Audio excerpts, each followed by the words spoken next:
మీ ఎలాంటి వ్యాపార ప్రకటనలకైనా వెంటనే మా ఛానల్ సంప్రదించండి. అందరికి నమస్కారం. నేను శిరీష. ప్రస్తుతం మనతో పాటు ఉన్నారు ప్రముఖ ఆధ్యాత్మికవేత్త, జ్యోతిష్య పండితులు, సంకల్ప మందిర్ నిర్వాహకులు బ్రహ్మశ్రీ నందిబట్ల శ్రీహరి శర్మ గారు. గురుగారితో మాట్లాడతాం. నమస్కారం గురుగారు. వాగర్థావివ సంపృక్తౌ వాగర్థ ప్రతిపత్తయే జగతః పితరౌ వందే పార్వతీ పరమేశ్వరౌ. ఆదిత్యాయ చ సోమాయ మంగళాయ బుధాయ చ గురు శుక్ర శనిభ్యశ్చ రాహవే కేతవే నమః. శృంగేరి జగద్గురు పీఠాధిపతులకి, కంచి పీఠాధిపతులకి నమస్కారములు తెలియజేసుకుంటూ కార్యక్రమాన్ని ప్రారంభిద్దాం. గురుగారు, ముందుగా మీరు గత వీడియోలో చెప్పినట్టు శివరాత్రి రోజు, మహాశివరాత్రి రోజు పూజా విధానం తెలియజేశారు. సో ముఖ్యంగా శివుడికి చాలా ఇష్టమైంది అభిషేకం. సో అభిషేకం విశేషంగా మరి శివరాత్రి రోజు ఎలాంటి అభిషేకం చేయొచ్చు అంటారు? ఎలాంటి ద్రవ్యాలతో అభిషేకం చేస్తే ఆ బౌలశంకరుడి అనుగ్రహం పొందొచ్చు అంటారు? అభిషేకో శివప్రియ, అలంకారో విష్ణుప్రియ, ఐశ్వర్యం ఈశ్వరాదిచ్చేత్, నమస్కారో భాస్కర ప్రియ. సూర్యుడికి నమస్కారం చేస్తేనే చాలట. విష్ణువుకి బాగా అలంకారం చేయాలి, ఈశ్వరుడికి మాత్రం అభిషేకం చేస్తేనే సంతృప్తి పడతారు. అయితే మీరు అన్నట్టుగా గత వీడియోలో శివరాత్రి సందర్భంగా ఎలా ముందు రోజు అనగా శనివారం నుంచి ఏ విధంగా సమాయత్తం అవ్వాలి, శివరాత్రి రోజున ఏ ఏ సమయాల్లో పూజలు, ఎటువంటి నైవేద్యము, ఎటువంటి అలంకారం, ఏ పుష్పాలతో అర్చన చేయాలి, ఏ మంత్రం జపించాలి అనేటువంటిది తెలియజేశాం. అయితే ప్రధానమైనటువంటిది అభిషేకం చేసేటప్పుడు మనం అభిషేకం చేసేటువంటి ద్రవ్యాలు ఏవైతే ఉన్నాయో ఆ ద్రవ్యాలన్నీ కూడాను మనకు మార్కెట్ నుంచి వచ్చిన ఏదైనా ఇప్పుడు తేనెటీగలతో తేనె వస్తుంది, అది అపవిత్రమయ్యే వస్తుంది, ఎంగిలయ్యే వస్తుంది. ఇలా ప్రతి పదార్థంలో ఏదో ఒక అపవిత్రత ఉంటుంది. కాబట్టి తెచ్చినటువంటి పళ్ళ రసాలు కానీ ద్రవ్యాలు కానీ అభిషేకంగా వినియోగించదలిస్తే ఆ యొక్క అభిషేక ద్రవ్యాలకి దోషము తొలగిపోవాలి, అమృతత్వము కలగాలి అంటే గరుడ ముద్ర ఆ యొక్క అభిషేక ద్రవ్యాలకి మనం ఏర్పాటు చేయాలి. గరుడ ముద్రను ఎలా చేయాలి అని అంటే, ఇక్కడ ప్రధానంగా ఈ రెండు చేతులు ఇలా ఉన్నాయి కదమ్మా, ఎడమ చేతిని ఇలా చూసుకొని కుడి చేతి బొటనవేలు ఎడమ చేతి బొటనవేలు కలిపి ఇలా బిగదీస్తే ఇది గరుడ ముద్ర ఆకారం ఉంటుంది. ఇక మంచినీటి బిందెకి గరుడ ముద్రని ఇలా చూపించాలి. తర్వాత ఇలా గరుడ ముద్రను చూపిస్తే ఆ ఏ ద్రవ్యానికి చూపిస్తామో ఆ ద్రవ్యం అంతా కూడాను అమృతత్వం అవుతుంది.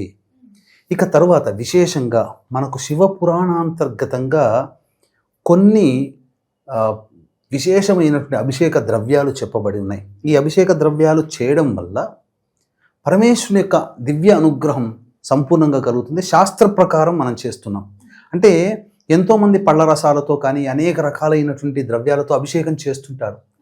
ఇది ఎందుకు చేస్తున్నామో తెలియకుండా చేయడం కన్నా తెలిసిన విధానంతో చేసినట్లయితే మనకు ఆ పరమేశ్వరుని అనుగ్రహం సంపూర్ణంగా కలుగుతుంది.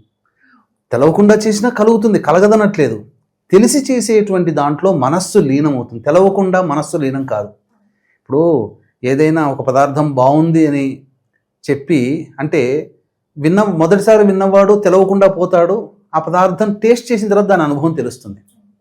అలాగే తెలిసిన తర్వాత ఆ పదార్థాన్ని మళ్ళీ నేను తినాలి అని అనుకున్నప్పుడు ఆ పదార్థాన్ని ఇష్టంగా తీసుకుంటాడు.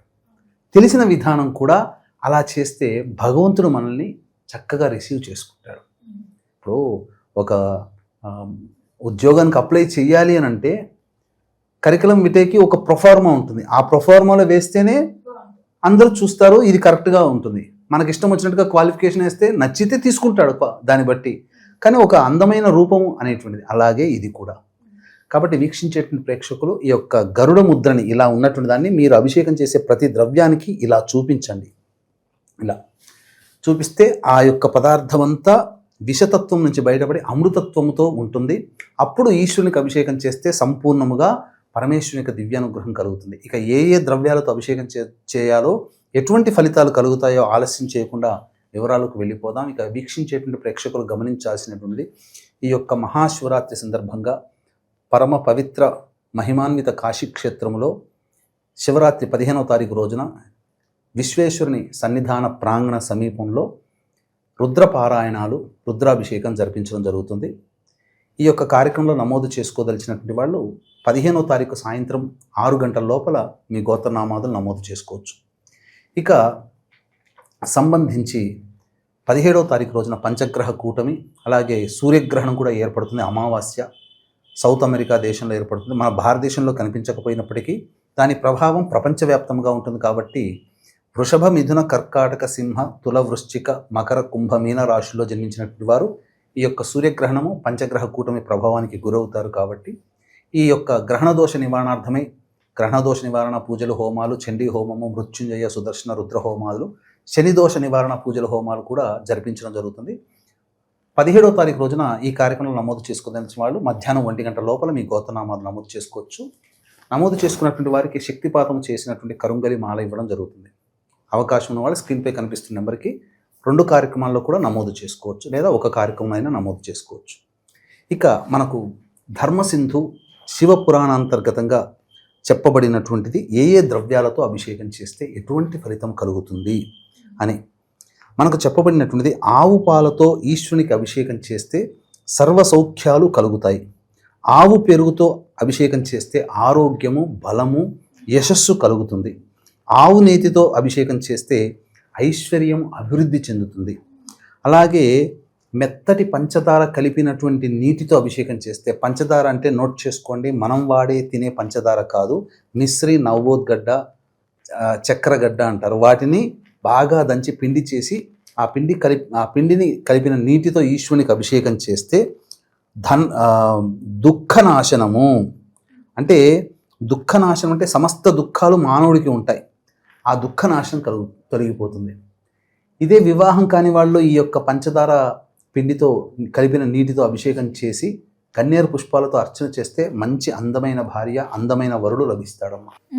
ఇక సంబంధించినటువంటిది తేనెతో అభిషేకం చేస్తే తేజస్సు అభివృద్ధి చెందుతుంది. అంటే మన మొహంలో ఒక రకమైనటువంటి కళాకాంతులు పెరుగుతాయి తేనెతో అభిషేకం చేస్తే. ఇక చెరుకు రసంతో అభిషేకం చేస్తే ధన వృద్ధి అవుతుంది. ఇదే చెరుకు రసంతో ఈశ్వరునికి అభిషేకం చేసి జిల్లేడు పుష్పాలతో కనుక అర్చన చేస్తే ఉద్యోగం పోయిన వాళ్ళు, పదవి పోయిన వాళ్ళు తిరిగి ఉద్యోగాన్ని పొందుతారు, సందేహమే లేదు చెరుకు రసంతో. ఇక కొబ్బరి నీళ్ళతో ఈశ్వరునికి అభిషేకం చేస్తే సర్వ సంపదలు అభివృద్ధి చెందుతాయి. సంపద అంటే డబ్బే కాదు, పిల్లల సంతోషము, వాళ్ళ భవిష్యత్తు, భర్త లేదా భార్య యొక్క ఆరోగ్యము, ఇవన్నీ కూడా సర్వ సంపదల కిందకే వస్తాయి. అవన్నీ కూడా అభివృద్ధిలోకి వస్తాయి. భస్మ జలముతో అభిషేకం చేస్తే మహాపాపహరము అంటే భస్మాన్ని నీటిలో కలిపి ఆ నీటితో ఈశ్వరునికి అభిషేకం చేస్తే మహాపాతక దోషాలన్నీ తొలగిపోతాయమ్మ. ఇక సుగంధోధికముతో పుత్రలాభము. ఈశ్వరునికి అభిషేక ద్రవ్యాలలో ప్రధానంగా వాడదలిచినటువంటిది అత్తరు, సెంట్ అంటారు కదా. మీకు కాశీ విశ్వేశ్వరుని అభిషేకం చేసి చూస్తున్నట్లయితే కొన్ని రీల్స్లో చూస్తే అత్తరుని నీళ్ళలో కలుపుతారు. అత్తరుని డైరెక్ట్గా ఈశ్వరునికి అభిషేకం చేసి అదంతా అద్దుతారు అభిషేకం చేసిన తర్వాత. అది మహా ఇష్టమట పరమేశ్వరుడికి. ఇక సుగంధోధిక జలముతో అభిషేకం చేస్తే పుత్రలాభం. సంతానం కావాలనుకున్న వాళ్ళు మంచి గంధము అది నీటిలో కలిపి ఆ గంధం నీటితో, బయట దొరికే మార్కెట్లో దొరికే అష్టగంధాలు ఇవన్నీ ఫ్యాక్టరీ తయారు కెమికల్, అరగదీసినటువంటి గంధాన్ని నీటిలో కలిపి ఆ నీటితో అభిషేకం చేస్తే పుత్రలాభం కలుగుతుంది. అంటే ఇంట్లోంచి వెళ్ళిపోయిన పుత్రులు మళ్ళీ తిరిగి వస్తారు, లేదా సంతానం కాని వాళ్ళకి చక్కటి మగ సంతానం కలుగుతుంది. ఇక పుష్పోదకంతో చేస్తే భూలాభం. పుష్పోదకం అంటే పుష్పాలని నీటిలో వేసి ఆ నీటితో అభిషేకం చేస్తే భూలాభం. భూలాభం అంటే మనకు కోరుకున్న చోట భూమి లభించడం, కోల్పోయిన భూమి మళ్ళీ మనకు తిరిగి రావడము, అలాగే ఫ్లాట్లు, ఇల్లులు కావాలనుకున్న చోట దొరకడం, ఇవన్నీ జరుగుతాయి. నష్టపోయిన భూమి కూడా మనకు లభిస్తుంది. బిల్వ జలముతో అభిషేకం చేస్తే భోగభాగ్యాలు అంటే మారేడు దళము కానీ బిల్వ దళము కానీ వేసి నీటిలో వేసి ఆ నీటితో అభిషేకం చేస్తే చాలా భోగభాగ్యాలు, ఆనందంగా జీవించగలుగుతాడు. దూర్వోదకముతో అభిషేకం చేస్తే నష్టద్రవ్య ప్రాప్తి అంటే డబ్బులు అప్పుగా ఇస్తాం, అవి మనకు తిరిగి రావు. అలాగే మనం సొమ్ముని కొంత నష్టపోతాం, అవి కూడా తిరిగి రావు. ఈ దూర్వోదకాలు అంటే గరిక అంచులో చూస్తే ఇట్లా 3 ఉంటాయమ్మా. అంతవరకు ఉన్నదాన్ని తెంపి ఆ 3 ఉన్నటువంటి దాన్ని ఆ కణుపు వరకు తెంపి అట్లాంటివి కొన్ని నీటిలో వేసి ఆ నీటితో ఈశ్వరునికి అభిషేకం చేస్తే నష్టద్రవ్య ప్రాప్తి అవుతుంది అని. కోల్పోయిన డబ్బుని, నగలని, బంగారాన్ని తిరిగి పొందుతాం. నువ్వుల నూనెతో అభిషేకం చేస్తే అపమృత్యుహరము. స్వచ్ఛమైన నువ్వుల నూనె, బయట దొరికే దీపారాధన కాదు, స్వచ్ఛమైన నువ్వుల నూనె కావాలి. చేస్తే గండ దోషాలు, బాలారిష్ట దోషాలు, అపమృత్యు దోషాలు తొలగిపోతాయి. ఇక రుద్రాక్షల నీటితో చేస్తే, కొన్ని రుద్రాక్షని నీటిలో వేసి ఆ నీటితో అభిషేకం చేస్తే ప్రధానంగా మహదైశ్వర్యం కలుగుతుంది, సంపద బాగా అభివృద్ధి చెందుతుంది. సువర్ణ జలముతో అభిషేకం చేస్తే దరిద్ర నాశనం. అంటే ఏదైనా మన బంగారం, ఉంగరం కానీ నగ కానీ చక్కగా ఆవు పాలతో కడిగి ఆ నగని నీటిలో వేసి ఆ నీటితో ఈశ్వరునికి అభిషేకం చేస్తే ఇక్కడ ఏం చెప్పబడి ఉంది? దరిద్ర నాశనము, దరిద్రవంతుడికి కూడా గొప్ప ధనవంతుడు అవుతాడు. ఇది దరిద్రం అంటే డబ్బని కాదమ్మా. అరే నాకు చక్కటి ఆహారం తినలేకపోతున్నాను అన్నవాడికి ఆరోగ్యం బాగా మంచి ఆహారం తీసుకోగలుగుతాడు. నాకు చదువు రావట్లేదు, నా పిల్లలకి చదువు రావట్లేదు, అది కూడా దరిద్రమే. కాబట్టి మంచి పిల్లలకి మంచి చదువు వస్తుంది. ఏదైనా మనము బాధపడేది, నష్టపోయేది దరిద్రము కింద లెక్క. అవన్నీ తిరిగి మనం కోల్పోయినవి తిరిగి పొందుతాం. ఇక ప్రధానంగా చూసుకున్నట్లయితే అన్నముతో అభిషేకము చేస్తే రాజ్యప్రాప్తి, ఆయుర్వృద్ధి. అంటే గంజి వార్చిన అన్నము వేడివేడిగా ఉండకూడదు, పొగలు సెగలు ఉండకూడదు, గోరువెచ్చగా ఉండాలి. వాటితో అభిషేకం చేస్తే రాజ్యప్రాప్తి, ఆయుర్వృద్ధి అని చెప్పి మనకు చెప్పబడి ఉంది. సుఖజీవనం కలుగుతుంది, మోక్షాన్ని కలగచేస్తుంది. ద్రాక్ష పండ్ల రసముతో చేస్తే చేపట్టిన ప్రతి పనిలో కూడా విజయాన్ని పొందుతారు. ఇక మనకేం చెప్పబడింది? ఖర్జూర ఫల రసముతో చేస్తే శత్రువులకి హాని. ఇక్కడ శత్రువులు అని అంటే మనిషిగా చూసుకోకూడదు. మనం ఏదైతే ప్రయత్నం చేస్తామో ఆ ప్రయత్నంలో వచ్చే ఆటంకాలే మనకు శత్రువులు. ఆ ఆటంకాలని శత్రువులుగా భావించాలి. ఖర్జూర పండ్లని బాగా నీటిలో పిసికితే రసం తయారవుతుంది. ఆ నీటితో అభిషేకం చేస్తే సర్వశత్రు హాని అని చెప్పబడింది. నేరేడు పండ్ల రసంతో చేస్తే వైరాగ్యం. ఈ వైరాగ్యాన్ని మనం ఎలా అన్వయించుకోవాలి? ప్రధానంగా నా భర్త తాగుబోతండి, తిరుగుబోతండి, జూదం ఆడతాడండి, అనేక రకాల వ్యసనాలు ఉన్నాయి. ఆ వ్యసనాల నుంచి అతనికి వైరాగ్యం కలగాలి. ఆయన పేరు చెప్పి మారేడు రసంతో, నేరేడు పండ్ల రసంతో అభిషేకం చేస్తే క్రమక్రమంగా దాని మీద వైరాగ్యం వచ్చేసి తొలగిపోతాం. వైరాగ్యం అంటే ఏదో సినిమాల్లో చెప్పినట్టు కమండలం దండ పట్టుకొని సన్నాసులో కలిసిపోతారని కాదు. అది విధానం. వైరాగ్యం అంటే ఇలా అర్థం చేసుకోవాలి. ఇక భార్య గయ్యాళిగా ఉంటుంది, అసలు ఆమెకి ఎప్పుడు కోపడుతూనే ఉంటుంది, ఏమి ప్రేమించదు. ఇవన్నీ కూడా పోయి, అంటే నా తల్లిదండ్రులను చూస్తేనే ఆమెకి ఒక రకమైన శత్రుత్వం ఉంటుంది. ఆ శత్రుత్వమే అది వైరాగ్యం అయిపోతే శత్రుత్వం పోతుంది. నా అమ్మ నాన్నల్ని మంచిగా చూసుకుంటుందని కోరుకునే భర్త, గయ్యాళి భార్య యొక్క మనసు మారాలన్నా ఈ విధంగా సంబంధించిన నేరేడు పండ్ల రసంతో అభిషేకం చేయాలి. ఇక కస్తూరి జలముతో అభిషేకం చేస్తే చక్రవర్తిత్వము అని అంటారు. కస్తూరి దొరుకుతుంది బయట, దాన్ని నీటిలో వేస్తే అది కస్తూరి జలం అవుతుంది. ఆ నీటితో చేస్తే చక్రవర్తి అని అంటే పూర్వంలో రాజులు, చక్రవర్తులు అట్లా ఊహించుకోకూడదు. ఒక డిపార్ట్మెంట్లో ఒక మేనేజర్గా చేస్తున్నాడు, ఆ డిపార్ట్మెంట్కి మేనేజర్గా ఉన్నవాడు చక్రవర్తి అంటే దానికి ఎండీ అవ్వచ్చు. ఒక మంచి పొజిషన్, రీజనల్ మేనేజర్ కావచ్చు, ఒక మంచి పొజిషన్గా అవుతాడు కస్తూరి జలంతో అభిషేకం చేస్తే. నవరత్నాలతో అభిషేకం చేస్తే ధాన్యము, గృహము, గోప్రాప్తి అన్నీ జరుగుతుంది. మామిడి పండ్ల రసంతో అభిషేకం చేస్తే దీర్ఘ వ్యాధి నాశనము అని చెప్పబడింది. అంటే ఈ చలికాలంలో మాఘమాసంలో మామిడి పండ్లు ఎక్కడ దొరుకుతాయి? ఎండాకాలంలో కదా అని అంటారు. టిన్లు దొరుకుతాయండి, మామిడి పండ్ల రసాలు ఉంటాయి అంటే అట్లా అని చెప్పి ఫ్రూటీలు, మాసాలు కాదమ్మా, అవన్నీ కెమికల్. మనకు బయట మార్కెట్లో, షాపుల్లో దొరుకుతాయి. ఫ్రూట్ మార్కెట్లో మామిడి పండ్ల టిన్స్ దొరుకుతాయి, ఒరిజినల్ అవి. వాటితో అభిషేకం చేయాలి. ఇక దీర్ఘ వ్యాధులు అంటే లివర్, కిడ్నీ, క్యాన్సరు, పెరాలసిస్, అలాగే మానసికమైనటువంటి ఒత్తిడి, ఇబ్బందులు, ఫ్రస్ట్రేషన్స్ ఉండేటువంటి వ్యాధులు ఇవన్నీ తొలగిపోతాయి. ఇక అన్నిటికంటే ముఖ్యంగా ఆడవాళ్ళకి సౌభాగ్యాన్ని ప్రసాదించేది, మంగళప్రదం అయ్యేటువంటిది, పరమేశ్వరుడంతటి దీర్ఘాయుష్మంతంగా భర్తకి కలగాలంటే ఆడవాళ్ళలో పసుపు నీళ్ళతో అభిషేకం చేయాలి. ఇది ప్రధానం.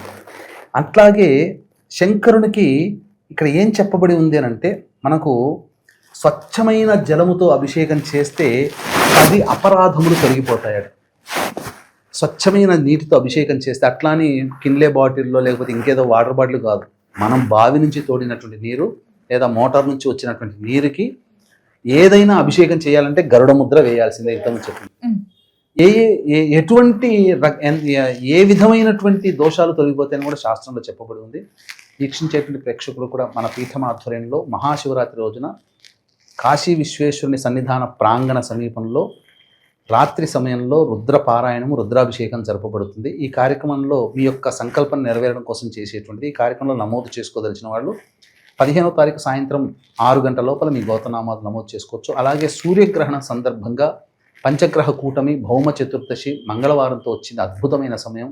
మన దేశంలో సూర్యగ్రహణం లేకపోయినప్పటికీ ఈ యొక్క గ్రహణ ప్రభావం ప్రపంచవ్యాప్తంగా ఉంటుంది కాబట్టి వృషభ, మిథున, కర్కాటక, సింహ, తుల, వృశ్చిక, మకర, కుంభ, మీన రాశుల్లో జన్మించిన వారికి గ్రహణ దోషం ఉంటుంది కాబట్టి ఈ దోష నివారణార్థమై 17వ తారీఖు మధ్యాహ్నం 3 గంటలకి గ్రహణ దోష నివారణ హోమాలు, చండీ హోమము, మృత్యుంజయం, రుద్రం, సుదర్శనం ఇలాంటి శని దోష నివారణ, శనీశ్వర హోమాలు కూడా జరిపించి శక్తిపాతం చేసినటువంటి కరుంగలి మాల ఇవ్వడం జరుగుతుంది. కాబట్టి 17వ తారీఖు మధ్యాహ్నం 1 గంట లోపల మీ గోత్రనామాలు నమోదు చేసుకోవచ్చు. అవకాశం ఉంటే రెండిట్లో నమోదు చేసుకోండి, లేదా ఏదైనా ఒక దాంట్లో నమోదు చేసుకోండి.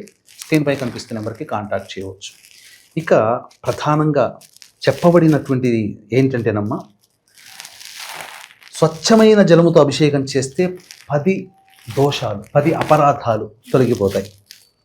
అలాగే ఆవు పాలతో చేస్తే 100 అపరాధాలు, ఆవు పెరుగుతో చేస్తే 1000 అపరాధాలు, 1000 పాపాలు, ఆవు నేతితో చేస్తే 3000 పాపాలు, పట్టు తేనెతో చేస్తే 5000 అపరాధాలు, పంచదార పానకముతో చేస్తే 8000 అపరాధాలు, చెరుకు రసంతో చేస్తే 10,000 అపరాధాలు, మామిడి పండ్ల రసంతో చేస్తే 20,000 అపరాధాలు, కొబ్బరి నీళ్ళతో చేస్తే 30,000 అపరాధాలు, ద్రాక్ష పండ్ల రసంతో చేస్తే 1 అర్బుదం అంటే 1,00,000 పైనే. అలాగే నువ్వుల నూనెతో చేస్తే 2 అర్బుదాలు, పన్నీరుతో చేస్తే లెక్కలేనన్ని అపరాధాలన్నీ కూడాను తొలగిపోతాయి.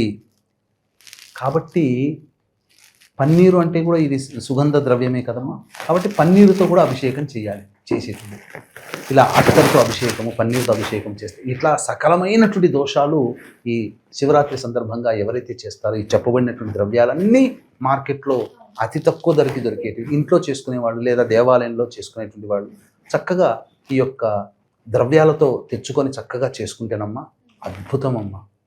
ఆ పరమేశ్వరి యొక్క దివ్య అనుగ్రహాన్ని మాటల్లో వర్ణించలేము. ఇది అనుభవిస్తే తప్ప. ఇప్పుడు ఈ పదార్థం బాగుంది అంటే బాగుందని చెప్పడం వేరు, తిని దాని రుచి తెలిసిన తర్వాత చెప్పడం వేరు. ఆ రుచి అనేది పొందిన వాళ్ళకే తెలుస్తుంది. కాబట్టి మహామహిమాన్వితమైనటువంటి ఆ యొక్క మహా శివరాత్రి రోజున సంవత్సరానికి ఒక్కసారి వస్తుంది. అటువంటి రోజున ఇవన్నీ చేయండి. మీరు అపారమైనటువంటి శివానుగ్రహాన్ని పొందుతారని చెప్పడంలో ఏమాత్రం సందేహం లేదని చెప్పవచ్చు. గురుగారు, ముఖ్యంగా శివరాత్రి అంటేనే రాత్రి నుంచి జరుపుకుంటారు చాలా మంది, జాగారాలు అవి ఇవని. సో ఇప్పుడు మీరు చెప్పిన అభిషేకాలన్నీ రాత్రి సమయం నుంచి చేయొచ్చు అంటారా? మనం ఇంతకుముందు వీడియోలో చెప్పినటువంటి 4 సమయాలని ఉదయం సాయంత్రం 6:30 నుంచి తెల్లవారుజామున 6:30 వరకు చేసేటువంటి సమయాలు ఉన్నాయి. ఆ సమయంలో అన్నిట్లో చేయవచ్చు. గురుగారు, మొత్తం మీద మాకు తెలియని ఎన్నో మంచి విషయాలు తెలియజేసినందుకు ధన్యవాదాలండి. సర్వం శ్రీ ఉమామహేశ్వర పరబ్రహ్మార్పణమస్తు.